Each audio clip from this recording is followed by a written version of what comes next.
Hi, നിങ്ങളെല്ലാവരും സുഖമായിട്ടിരിക്കുവാണോ? എനിക്കൊരു സുഖവുമില്ല. ഭയങ്കര പനി, ജലദോഷം, വയ്യാഴിക. ഹോസ്പിറ്റലിൽ പോയിട്ട് വന്നതേ ഉള്ളേ. എന്നാലും ഞാൻ നിങ്ങളോടൊരു കാര്യം പറയാവേ. ഇപ്പോൾ ഹോസ്പിറ്റലിൽ വെച്ച് എന്നോടൊരു പുള്ളിക്കാരി കണ്ടപ്പോൾ എന്നോട് പറഞ്ഞേ, എൻ്റെ പൊന്നു ചേച്ചി, ആകപ്പാടെ ഭയങ്കര പ്രശ്നങ്ങളും കഷ്ടപ്പാടും ബുദ്ധിമുട്ടുകളുമാണ്. നമ്മൾ ആരോടെങ്കിലും എന്തെങ്കിലും കാര്യം ചെയ്ത് ചോദിക്കുകയോ പറയുകയോ ചെയ്തിട്ടുണ്ടെങ്കിൽ പറയും ആലോചിക്കട്ടെ, അല്ലെങ്കിൽ നോക്കട്ടെ, അല്ലെങ്കിൽ ഞാനൊന്ന് അന്വേഷിച്ചിട്ട് പറയാം എന്നൊക്കെ പറയുമെന്ന് പറഞ്ഞു. ഞാൻ ചോദിച്ചു, നിങ്ങളുടെ പ്രശ്നം എന്നതാ? ഞങ്ങൾ രണ്ടുപേരും അപ്പുറത്തും ഇപ്പുറത്തും കട്ടിലേക്ക് കിടക്കുവാണേ. അപ്പോൾ എന്നോട് പറഞ്ഞു, പറഞ്ഞ കാര്യങ്ങൾ ഞാൻ നിങ്ങളോട് പറയാം. ചില സാഹചര്യങ്ങളിൽ നമ്മൾ ചില കാര്യങ്ങൾ നമ്മൾ സത്യസന്ധരായിട്ടുള്ളവർ അങ്ങനെ തന്നെ പറയുള്ളൂ. നമുക്കിപ്പം ഒരു 10 ലക്ഷം രൂപ കടമുണ്ട്. നമ്മൾ എവിടെയെങ്കിലും ഒരു വായ്പ മേടിക്കാനോ, അല്ലെങ്കിൽ ഒരു ബാങ്കിൽ ഒരു ലോൺ എടുക്കാനോ, അല്ലെങ്കിൽ നമുക്ക് ചിട്ടിയുണ്ട്, ചിട്ടി പിടിക്കാനോ ഒക്കെ ഉണ്ടെങ്കിൽ നമ്മൾ ഒന്നെങ്കിൽ നമ്മൾ ആരുടെയെങ്കിലും സാലറി സർട്ടിഫിക്കറ്റ് കൊടുക്കണം, അല്ലെ ആധാരത്തിൻ്റെ കോപ്പി കൊടുക്കണം, അല്ലെ കരം തീർത്ത രസീതൊക്കെ കൊടുക്കണമല്ലോ.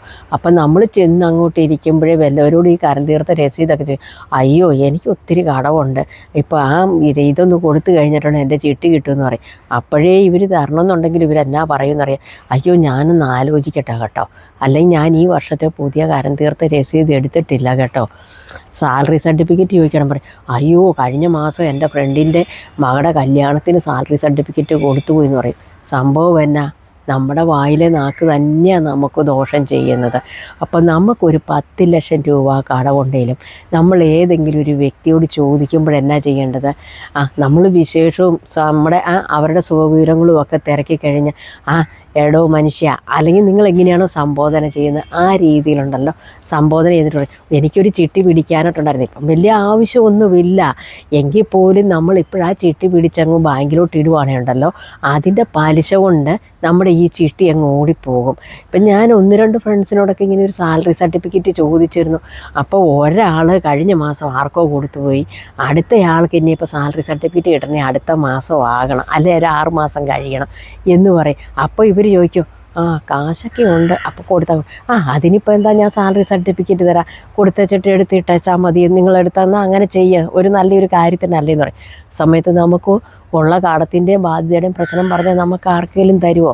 അതുപോലെ തന്നെ നമ്മുടെ വീട്ടിലെ കടങ്ങളും ബാധ്യതകളും നമ്മൾ നാട് നീളെ പറഞ്ഞും പാടിക്കൊണ്ട് നടന്നിട്ട് നമുക്ക് എന്തെങ്കിലും കാര്യം സാധിക്കാറുണ്ടോ?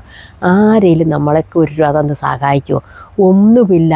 നമുക്കൊരു 100 രൂപ കാശിൻ്റെ ആവശ്യം വന്നാൽ പോലും നമ്മുടെ ഈ ബാധ്യതകൾ അറിയാവുന്നത് കൊണ്ട് ആരും നമ്മളെ തന്ന് സഹായിക്കത്തില്ല. ഞാൻ ഇതിനു മുമ്പ് ഒരു വീഡിയോ പറഞ്ഞിട്ടുണ്ട്, നമ്മുടെ കുടുംബത്തിലെ കാര്യം നമ്മുടെ കുടുംബത്തിൽ കിടക്കണം, അല്ലാതെ നമ്മൾ മറ്റുള്ളവരോട് വിളമ്പി നമ്മൾ അവരുടെ മുമ്പിൽ കരഞ്ഞു കാണിച്ചിട്ടൊന്നും ഒരു കാര്യമില്ല. നമ്മുടെ കരച്ചിൽ കാണാൻ അവർക്ക് സന്തോഷം. ഞാൻ ചോദിക്കട്ടെ, നിങ്ങളുടെ കയ്യിലൊരു 10 പവൻ്റെ സ്വർണ്ണം ഉണ്ടെന്ന് അറിഞ്ഞിട്ടുണ്ടെങ്കിൽ നിങ്ങളുടെ ബന്ധുക്കൾക്ക് പോലും ഇഷ്ടപ്പെടത്തില്ല. അല്ലേ പോട്ടെ, നമ്മുടെ ചുറ്റുവട്ടത്തുള്ളവർക്കൊരു അവൾക്ക് അത്രയും ഉണ്ടോ, അവൾക്ക് അങ്ങനെയുണ്ടോ ഇങ്ങനെയുണ്ടോ, ഇന്നത്തെ കാലഘട്ടമൊക്കെ ഇങ്ങനെയാണെന്നേ. അതുകൊണ്ട് നമുക്കില്ലെങ്കിലും ഉണ്ടല്ലോ, നമുക്കുള്ളത് വെച്ച് പുറത്തോട്ടിറങ്ങുമ്പോൾ നമ്മുടെ നല്ല പ്രൗഢിയോടുകൂടി വേണം ഇറങ്ങിപ്പോകാനായിട്ട്. അപ്പോൾ ഇവരെ കണ്ടു കഴിയുമ്പോൾ ചിലർ നമ്മൾ പറയത്തില്ലേ, ചിലരുടെ ഡ്രസ്സിൻ്റെ പൗഡിയും ചിലരുടെ മേക്കപ്പ് ഇത് കണ്ട് അവൾ ഇച്ചിരി ഉള്ള വീട്ടിലെ, അല്ലെ അവൻ ഇത്തിരി നല്ല പവർ വല്ല കാശുള്ള വീട്ടിൽ, അല്ലെ നല്ല ജോലിയുണ്ട്, അല്ലെ ബിസിനസ് ഉണ്ടെന്നൊക്കെ ഓർക്കും.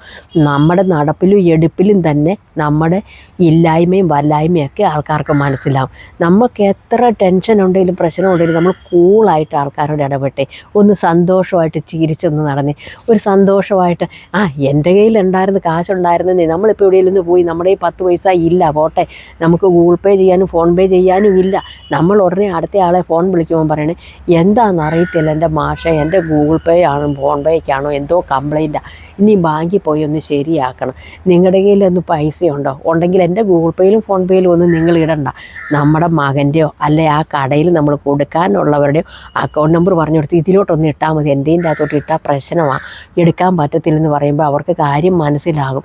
അല്ലാതെ ഒരിക്കലും നമ്മുടെ ഇല്ലൊക്കെ നമ്മൾ പറയരുത്. എത്ര ഇല്ലേലും നമ്മളുള്ളവരെ പോലെ തന്നെ വേണം പെരുമാറാനായിട്ട്. അപ്പം നമ്മളൊരു ബാങ്കിൽ ചെല്ലുമ്പോഴും ഉണ്ടല്ലോ, നമുക്ക് കുറച്ച് പ്രോപ്പർട്ടിയൊക്കെ ഉണ്ട്, അത് വിറ്റ് കഴിഞ്ഞാൽ ഉടനെ കാശാകും, അല്ലേ നമുക്കൊരു ചിട്ടിയുണ്ട് എന്നൊക്കെ പറയുമ്പോഴാണേലും മാനേജറാണേലും നമുക്കൊരു ലോണൊക്കെ ആണേലും പാസ്സാക്കി തരാനായിട്ട് ശ്രമിക്കും. നിങ്ങളെല്ലാവരും ഇങ്ങനെ വേണം. നമ്മുടെ ഇല്ലായ്മയെ സന്തോഷിക്കുന്നവരായി എല്ലാവരും. നമുക്കുണ്ടെങ്കിൽ നമ്മുടെ കൂടെ കൂടാനായിട്ട് ഇഷ്ടം പോലെ ആൾക്കാർ കാണും, നമ്മുടെ കയ്യിലിരിക്കുന്ന അവരുടെ കീശയിലോട്ട് ചെല്ലാനായിട്ട്.